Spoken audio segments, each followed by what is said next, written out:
Hi, hello. Hello, how are you, my dear brother and sister? Once again, this is your covenant sister, Lou Rivera, that greetings you a good morning and good afternoon. But here in the Philippines, is good evening. Good evening, everybody. Okay, so how are you over there, my brother and sisters? Do you already eat your dinner? Maybe somebody there still preparing, cooking, preparing for the dinner tonight.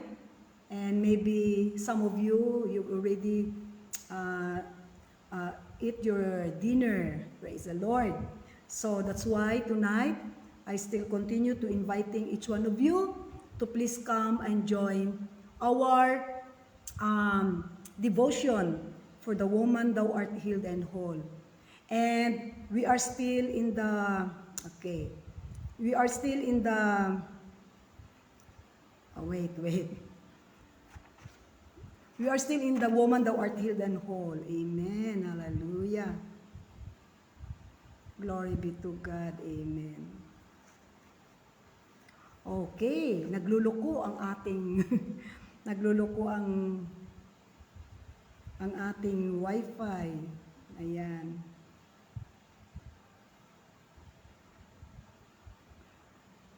Ayan, hallelujah.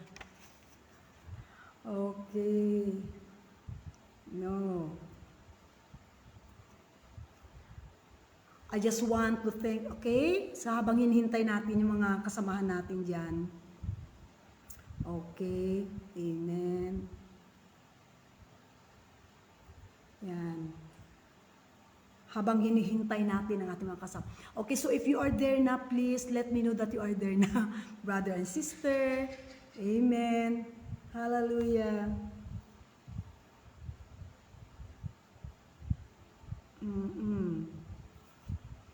Ayan. Nagluluko ang ating wifi. Ang ating ano. Amen.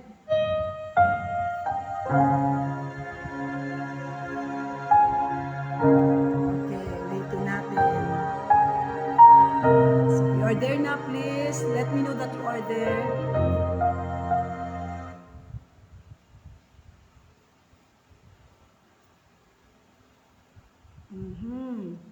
Hindi na siya nakikisama. Hindi ko na maintindihan. Hallelujah.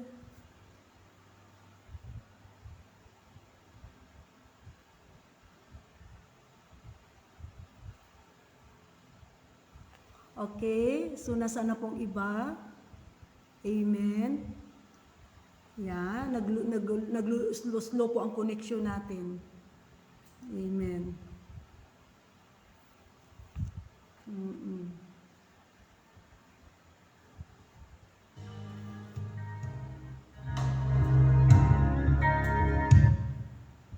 Okay. So, habang hinihintay po natin itong mga kasamahan, I just want to minister each one of you through this song. Amen. And if you know this song, you can sing it with me.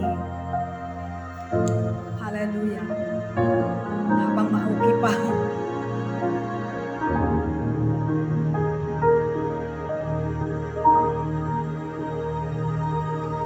When I look into your holiness, when I gaze into your loveliness, when all things that surround become shadows in the light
Glory be to God. Amen. Yes, that's why. Yan po ang ating sasabihin sa ating Panginoon. The reason that we live is to worship Him. Amen. Hallelujah. Okay, once again, good evening po. Good evening. Okay. If you are there na, please let me know that you are there na. Ayan, okay. So we can start our devotion tonight. I just want to thank to each and every one that continues to be here with us, lalo na sa mga kapatiran natin, our brothers and sisters in God's kingdom. Ayan, sa mga ibang country, amen, patuloy silang nandyan, praise God. No? Ayan, okay, ito po, may mga bago tayong mga update. Medyo, kasi ang ating Woman Thou Art Healed and Whole, medyo matagal po natin itong natigil. So medyo bumaba tayo. Pero bumabalik-balik na rin. Ayan. So yung mga age and gender po. Ito po ay record ng, ano ba ito? Ito po ay mula po ng April 18 ng April hanggang May 15, 2025. Women, ang mga babae po is 23.1%. Yan pa rin po ang mga nagsusubaybay sa atin. Ang mga marami pa rin ang mga lalaki. Mga lalaki is 76.9%. Amen. Hallelujah. Okay, mga lalaki diyan, invite your wives na join sa ating devotion. Ayan, so ito po yung mga edad, no? Mga edad, mga gender, babae at lalaki, sa mga edad. Naghalo-halo na yan. So 25 years old hanggang po 34 years old. 32.8%. Yan po yung bago ngayon. 32.8% po ang nagsusubaybay sa atin. Yung mga iba, hindi na nasabi ni Meta kung ano ba sa others, nasa siguro halo mga bata or siguro nandiyan na rin siguro ay mga young people, ano? Kasi others 30.8%. Tapos ang 35 to 44 na age na edad is 22.3%. And then 45 to 54 na edad 14.1%. Kunti. 45 papuntang 54, siguro pagod sila, tulog na sila. Baka maaga silang natutulog, ganun. Mas marami yung 25 to 34. No, nasa 32%. Okay. So meron po tayong mga top locations, top location cities. Okay, so siyempre nangunguna pa rin ang Bawang. Yan, medyo nawala po tayo ng konti. Naghihina ang ating connection. Okay. So ating pong top location cities, Bawang, Philippines is 4.5%. So ang Riyadh, Saudi Arabia, bumaba nga, pero nagtuloy pa rin sila. Bumalik, 2.2% na lang. Pakistan, 1.4%. Peshawar, Pakhtunkhwa, Pakistan, nasa 1.2. Yan, bumaba nga tayo. So mga total followers natin is 1,709 from previous 28 days. Ang engagement natin is 3,373. Ayan, sa 28 days yan. So, paano ba nag-engage ang mga tao dito? Siyempre sa mga media type, no? 70.9% ang ating followers. Amen! Hallelujah! Glory be to God. Amen! Hallelujah! Ayan. Kasi medyo dumilim. Tapos, yung mga non-followers natin, kunti lang naman. Non-followers is 29.1%. Non-followers sila, pero kuminsan-minsan, nandito sila, nanonood. Na kunti. So, siyempre sa mga multi-photo natin, no, 34.1 yan percent. Sa video natin, ito kaya 30.6%. Others, mga iba, kung ano-ano pa yan, sa 21.7%.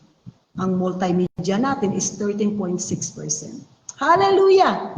Glory be to God! Yan, kaya po mag-comments kayo, mag-reply kayo, mag-comment po kayo dyan. Sa mga comment po natin, meron tayong 295. Shares po, 101. Sa mga reactions, 1.3%. 1.3 thousand by 2%. Following type. So mga followers natin, 66%. Mga non-followers natin, kunti pa rin naman non-followers, 34 yan. Okay, praise the Lord. So nagpapasalamat po ako dahil ang audience po natin, ang mga total followers natin in 28 days, meron tayong 1,709. At ang mga views, ang nanonood sa atin, 27,066 views. Amen! Glory to God. So, yung mga 3-second video views, hindi tinatapos. 3 second lang pinapanood, no? Bakit kaya Kaya natin po kumbaga kasi devotion po ito, tapusin po nato, 3 second lang, 3,263. 3-second video lang siya. Tapos yung 1 minute video views, naka 1 minute, 280. No? Yan. Tapos sa mga real videos natin, yun marami, 1,230. That's why I continue to challenge each and everyone, my dear brothers and sisters, especially women out there, na mag-follow po tayo dito sa ating pong devotion to the woman thou art healed. Yeah, okay. So tonight, our theme is the power of what you carry on the inside. Hallelujah. And if you have your Bibles with you, please open it with me in the book of 1 Peter chapter 3 verse 3. Okay. Sabi rito, whose adorning, let it not be that outward adorning of plaiting the hair and of wearing of gold or of putting on of apparel. Amen. If 1 Peter chapter 3 verse 3 meant you could not wear these things, then it would mean that you must be naked, di ba? Kung ano bang ibig sabihin ng 1 Peter 3:3 kung hindi mo pwedeng gamitin ng mga ito as babae. So ibig sabihin maging hubad ba? Maging hubad ka ba? No. Ibig sabihin dito that woman's beauty and strength are not on the outside. Hallelujah. There is more to you than clothes. There is more to you than gold. Hallelujah. On these outer things, you will find yourself looking in the mirror to find your value. Amen. The scriptures talk about not having the outward adornment of gold, silver, and costly array. So the church took that passage and made a legal doctrine out of it. It was declared that there could be no jewelry, no makeup, no clothing of certain types. So we are so negative at times, no? Maging negatibo naman tayo kapag ganon. We were so busy dealing with the negative that we didn't hear the positive of what God said. Ano ba talaga ang sinabi ng ating Diyos? No? God said that He had adorned the woman inwardly. Yun po ang sabi ng ating Panginoon, na siya na mismo ang nagbibigay ng beauty, nag-a-adorn sa mga babae inwardly, sa pangloob. Hallelujah. And 1 Peter chapter 3 verse 1, likewise, ye wives, be in subjection to your own husband. Hallelujah. So notice that it didn't say a woman is to be subject to all men, just to her own husband. Hallelujah. So God did not make you a servant to all men. You have the right to choose who you will be in subjection to, and please choose very carefully. Amen. Choose very carefully. Yeah, glory to God. In 1 Peter chapter 3 verse 1, that if any obey not the word, they also may without the word be won by the conversation of the wives. Hallelujah. So understand, my dear women out there, that the word conversation there refers to lifestyle. Hallelujah. You will not win through lip service. You will win him through your lifestyle. Amen. Glory to God. He will see how you are, not what you say. Yan, mga asawa daw dyan. He will watch how you act. Lalo na po sa mga kababaihan dyan na hindi pa talaga ang inyong mga asawa, hindi inyo pa nadadala sa church, no? But He will watch your attitude. He will watch your disposition. But a real problem for women, believers today, is that with the same mouth, they used to witness to their husbands. They often curse others. You cannot witness to and win a man while he stirs up and listens to you gossip about others. Ayan, may mga asawa dyan, huwag nagmamarites, nagagossip, hindi nyo mawin ang mga asawa nyo. Okay, hello, Sister Eden. I see you. Sister Eden Castro is watching. Nako, first time mo, Sister Eden. We are here in the Woman Thou Art Healed and Whole. This is a devotional journey, a 90-day devotional journey. Hallelujah, Sister Eden. Here in the Woman Thou Art Healed and Whole, you can experience freedom from the pain of your past. That's why, maiksi lang, no? Minutes lang siguro ang devotion natin dito. Okay, so tonight, ang ating pong theme is the power of what you carry on the inside. Hallelujah! Glory to God. So understand, sa 1 Peter chapter 3 verse 1, sabi dito, that if any obey not the word, they also may without the word be won by the conversation of the wives. Hallelujah. So ito po intindihin natin, no? Understand that the word conversation there, it refers to lifestyle. You will not win him. Hindi mo mawiwin ang asawa mong lalaki through lip service. You will win him through your lifestyle. Hallelujah. Lifestyle. He will see how you are, not what you say. Ganun pala, no, mga asawa dyan. He will watch how you act. He will watch your attitude. Hallelujah. He will watch your disposition.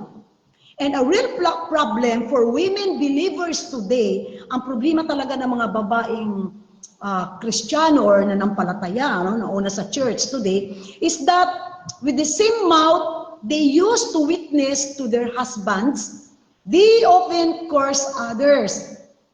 You cannot witness to and win a man while he sits up and listens to you gossip about others. So, sinishare mo sa kanya ang word ni God, pero napapakinggan ka ng asawa mo, chinichismis mo naman yung iba. Yan, kaya mag-ingat-ingat din po tayo diyan, no? Mga wives, mga asawang bahay diyan, mag-ingat-ingat din kasi hindi mo mawiwin talaga ang asawa mong lalaki kapag the same mouth na pinagpupuri mo sa Panginoon, the same mouth na siya din naman ang pinag-gagossip mo about others, pinagmamarites. Hallelujah! Glory be to God. That's why our theme tonight is the power of what you carry on the inside. Yan, sabi nga sa 1 Peter 3:3, whose adorning, let it not be that outward adorning of plaiting the hair and of wearing of gold or putting on of apparel. So hindi naman ibig sabihin na pinagbabawalan na, kundi ang Diyos mismo ang nag-a-adorn sa ating panloob. No? Kung ano sa ating labas, sa ating mismong panloob. The scriptures talk about not having the outward adornment of gold, silver, and costly array. So ang iba naman, mga church took that passage and made a legal doctrine out of it. It was declared that there could be no jewelry, nor makeup, or no clothing of certain types. So we are so negative at times. So we were so busy dealing with the negative that we didn't hear the positive of what God said. Ano ba talagang sabi ng Diyos? God said that He had adorned the woman inwardly. Si God mismo ang nag-a-adorn, nagpapapaganda ng mga babae inwardly sa panloob. In 1 Peter chapter 3, verse 1, likewise, ye wives, kay mga asawa na babae, be in subjection to your own husband. To your own husband. Hindi naman sa lahat ng lalaki, hindi naman. But just to her own husband. God did not make you servant to all men. And you have the right to choose who you will be in subjection to. That's why, and please choose very carefully. Amen! Hallelujah! Glory be to God. Amen. So, intindihin po natin na yung sabi rito that if any obey not the word, they also may without the word be won by the conversation of the wives. So understand that the word conversation there, it refers to the lifestyle. Ano bang lifestyle? Yan, yung sabi ko nga kanina, hindi mo mawin sa puro lang dakdak, no? Ang asawa mo. Kundi mawin mo siya, your lifestyle. Nakikita ka niya kung ano ka, kung paano ka, at kung paano ka nagsasalita. Kasi He will watch how you act. Hallelujah. And He will watch your attitude. Amen. He will watch your disposition. So, ang real na problem talaga ng mga women believers today is, yun na nga sabi ko kanina, that with the same mouth, they used to witness to their husbands, they often curse others. I-witness nila yung mga asawa nilang lalaki, pero nagmamarites naman sila sa iba. Hallelujah. So, you cannot witness to and win a man while he sits up and listens to you gossip about others. Glory be to God. Hallelujah. Patagal ng patagal, palalim ng palalim ang ating mga pinag-aaralan. Okay, for your healing journey. For your healing journey. Let's focus a little more on your inner glory. Okay, if you are there na, please let me know that you are there na. Para makita naman kayo dito sa screen. Hallelujah. Nakikita ko kayo. You're watching. Hallelujah. Amen. Just comment. Hi, hello. Good evening po. Good evening po sa bawat isa. Okay. So for your healing journey, let's focus a little more on your inner glory. This is your lifestyle. Ito po yung lifestyle. Your speech, kung paano ka nagsasalita, and how you carry yourself. Tayong mga babae, paano natin dinadala ang ating mga sarili. All of these things unveil your inner glory. There might be women who are externally beautiful. May mga babae na hindi natin makita maganda outward, but externally sa panloob of they're beautiful. But they don't recognize their inner glory. Yeah, that's right. They don't cultivate it. And as a result, it does not shine through. Hallelujah. It does not shine through. Sa pretty, yung kagandahan naman kasi does not compensate for inner glory. Unfortunately, many women invest more time in that which is temporary and fading than that which is eternal. Hallelujah. So again, this is because of the enemy works overtime to distract women. Yeah, amen. To be more conscious, ang mga women, to be more conscious of physical appearance than eternal appearance. So why? So when women discovered who they really are, they become a threat to the works of darkness. So when Jesus is revealed, darkness is pushed back. Amen. Hallelujah. So when women starts to resemble their Creator and Savior, the very one who conquered the devil at the cross continues to enforce this victory. Hallelujah. Through the lives of redeemed, victorious, spirit-filled daughters of God. Amen. Glory be to God. Hallelujah. So they become a catalyst for awakening. So one awakened woman awakens another to her inner beauty. So ano yan? Kapag na-awaken ang isang babae, magigising na rin yung iba for their inner beauty. So when the interior becomes the greater emphasis than the exterior, women emerge as daughters of God who cooperate with the Holy Spirit and purpose to look more like Christ rather than being those who wants to mirror the latest fashion fad of supermodel. Hallelujah! Glory be to God. Praise the Lord. Hallelujah. Kaya ang mga babae, kapag ang mga babae ay nagising na at nakita na nila ang kanilang inner beauty, kaysa namang mas bigyan ng emphasis yung inner kaysa doon sa exterior, sa panlabas. Women emerge as daughters of God who cooperate with the Holy Spirit. Makipag-cooperate po tayo sa Holy Spirit. At ano ba ang purpose na dapat makita ni Kristo sa atin? Rather than being those who wants to mirror the latest fashion. Kaysa naman, makikita natin, ano ba mga latest fashion ngayon? The latest fashion fad or supermodel. Hallelujah, glory to God. Okay, so here in the woman, thou art healed and whole. Here we can experience the freedom from the pain of your past. Dito po sa mga bago lang nakapasok dito, malaki po talaga ang maitulong dito sa atin, especially sa atin po mga babae. Hallelujah. Kasi many women are not enjoying. Dapat kasi we will be enjoying the abundant, full, and satisfying life. Pero marami mga babae, they did not enjoy the abundant and full, satisfying life. Bakit? Because they were still in prison with the pain of their past. Ang naaalala, yung sakit nung past, yung mga nangyari nung mga nakaraan. So it's time to get free na. It's time to get free and live free. Kaya dito po sa woman, thou art healed and whole, we shares words of encouragement that will heal your soul and liberate your heart. Amen. Hallelujah. Glory to God. So what is holding you back from living life to the fullest? Ano pa nga ba? Kasi marami mga kababaihan, the experience, marami po akong nakausap, the experience trauma, yung mga abuse, destructive relationships, mga betrayal, pain from poor decision, mga unforgiveness, guilt or shame. Ito lahat ay these are the prison, constantly looking for souls to claim and restrain. Glory be to God. Hallelujah.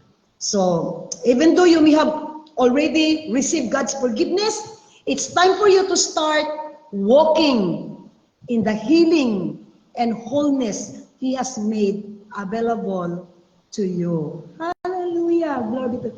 Okay, so if you are there now, please let me know that you are there. There are lots of our sisters now, that watching us. Hallelujah. Glory to God. Okay, so get ready to experience heaven's healing for your past so you can start enjoying the abundant life today. Amen. Hallelujah. Glory to God. So malapit na po natin matapos itong 90-day devotional journey natin ito. Kaya sana nga malaki talaga ang mabago sa mga buhay natin. Ayan. Meron na tayo our sister. Hello sister, our sister in God's kingdom there in Otaytani, Thailand. Hallelujah. Yan ang mahirap ngayon. Wala tayong interpreter dito. Hallelujah. Glory be to God. Okay. So, God wants His daughters to be healed and whole. Yan po talaga ang nais ng Diyos. But unfortunately, so many women miss out on receiving this divine inheritance. Bakit kaya? Why? So, this is not due to unwillingness from God's end, but rather unwillingness on ours to embrace the journey. Kasi ang miracles, it happens instantly yan. But healing takes time. Ang healing kasi, it's often a journey. So, not a quick fix. So, ma-physical man yan, ma-emotional healing man yan, there's often a process that one needs to submit to in order to experience the full healing. Full healing talaga, provision that Jesus made available. Hallelujah. Kaya nga sa woman thou art loose, it is a powerful declaration of freedom that is truly timeless. Hallelujah. So the same Son of God who spoke those healing words to the woman with the spirit of infirmity sa Lucas chapter 13 is the one who definitively stated, nang sabi niya, so if the Son set you free, you will be free indeed. Amen. Hallelujah. In John chapter 8 verse 36. At si Pablo din, Paul expands on this, explaining that it is for freedom that Christ has set us free. Hallelujah. So you will be free indeed. Amen. Glory be to God. Hallelujah. So, ano pa? Stand firm It is the freedom that Christ has set us free. Hallelujah. Freedom then, and do not let yourselves to be burdened again by the yoke of slavery. Kaya kapag tayo ay napakawalan na, huwag nating hayaan na maano tayo uli na slavery. Hello, sister! Ayan, our sister from Otaytani, Thailand is Marami na po akong kausap dito. If you're there na, please, just comment para makita po kayo sa screen. Hallelujah. Sister Eden Castro is watching. Hello, good evening, Sister Eden. I miss you na talaga. Pastora Flori, yan. Shout out yan. Sister Rowena Fabia. Hallelujah. Good evening. And our sister from Thailand. Hindi ko mabasa ang pangalan niya kasi nakasulat sa Thai words. Hallelujah. Our sister here in Thailand. Okay, sandali. Glory to God. Tingnan ko nga kung ano ang pangalan niya. Nakalimutan. Mahirap anuhin ang kanilang names. Hallelujah. Hello, sister. Hallelujah. Amen. Hallelujah. Sister. Hallelujah. Okay, sawadika. Sawadika, sister. Hallelujah. Amen. Sawadika, sister. It means hi, hello. Kobkon ka, sister. Thank you for watching. Yeah, thank you for watching. Kasi si Sister Aria Bunwar, siya yung nakakapag-English pero wala siya ngayon. Wala siya. Okay, hallelujah. I just want to thank for Sister Lalu and Sister Aria Bunwar and Brother Prix. They are our interpreter when we are there in Thailand, in Otaytani, Thailand. Amen. Glory be to God. Amen. Hallelujah. So, nandyan sila. Praise the Lord. Amen. Okay. So, Jesus Christ came to set you free in every area of your life. He provides the holistic healing ointment. Ointment yan. To bring the healing ointment that brings restoration to your body, soul, and spirit. Amen. Hallelujah. Glory be to God. Okay. So, God does not want to give you a quick fix. Hallelujah. Gusto mo ba ng quick fix so you feel better for a season, but end up back in the same destructive cycles of yesterday? Hindi po ganun. He wants you loose. Hallelujah. He wants you free. Amen. Hallelujah. He wants you untangled, where no snare can restrain you and no scheme of the enemy can hold you back from fulfilling your divine destiny. Amen. So Jesus did not come to provide a band-aid for your bandage. Hallelujah. Kasi ang band-aid kasi tatakpan lang yan eh. Jesus did not come to provide a band-aid to your bandage. He wants you free in them. Yeah, amen, hallelujah. Okay, praise the Lord, amen. Okay, for our prayer, can we close our eyes now for our closing prayer? Amen, hallelujah. Thank you, Father God. Thank you, Jesus, hallelujah. Our loving God, Lord, we lift up all women, especially those who feel burdened, oh God, discouraged or overlooked. Grant them wisdom to discern your will and courage to follow your path. Help them find joy in their work, their relationships, and their faith, O Lord. Strengthen them to overcome the obstacles, embrace their strengths, and be a blessing to others, O God. May they be reminded of their inherent worth and value in your eyes, O God. Hallelujah. Thank you, Lord God, our Father Almighty. Bless all these women in the world. Inspire them, O Lord, through Mary, that they may continue to see their glorious beauty, Lord. Shower them with strength and faith that they can make a difference in a world disturbed by the indifference and hate. Make them instruments, oh God, hallelujah, Lord, hallelujah. Justice like Esther and Judith, Lord, and of real love like Ruth and Naomi. Comfort them, oh Father God, with your promises, empowering grace, Lord. Glorify them, O God. Lord, hallelujah. In your name, we pray all this, Father God. Hallelujah. In the precious name of our Lord Jesus Christ, the author and the finisher of our faith. This all we pray, Lord. Amen. Amen. Hallelujah. Praise God. Hallelujah. Kabkanka, sister. Yeah, thank you very much for watching us. And once again, good evening po sa lahat. Good evening, good evening. And once again, this is your covenant sister, Lou Rivera, that it's time to me to bye-bye again. And here I just continue to invite you to please come and join our devotion. This is for every day na po. Hallelujah. See you again tomorrow. We are starting in 8 o'clock. Kasi kapag nag-start tayo ng earlier, ng 8 o'clock, mga 7 o'clock or 7 past, maraming hindi nakaka-attend. Kasi syempre, ang iba, hindi pa nakauwi. They are busy preparing for the dinner. Yan. So, we are start in the 8 o'clock po. 8 o'clock po yan. Hallelujah. Okay, so bye-bye po. Thank you for watching. Thank you. Good evening po sa lahat. And see you again tomorrow in the same time. Bye-bye. Hugs and kisses. I love you guys. Amen. Bye-bye.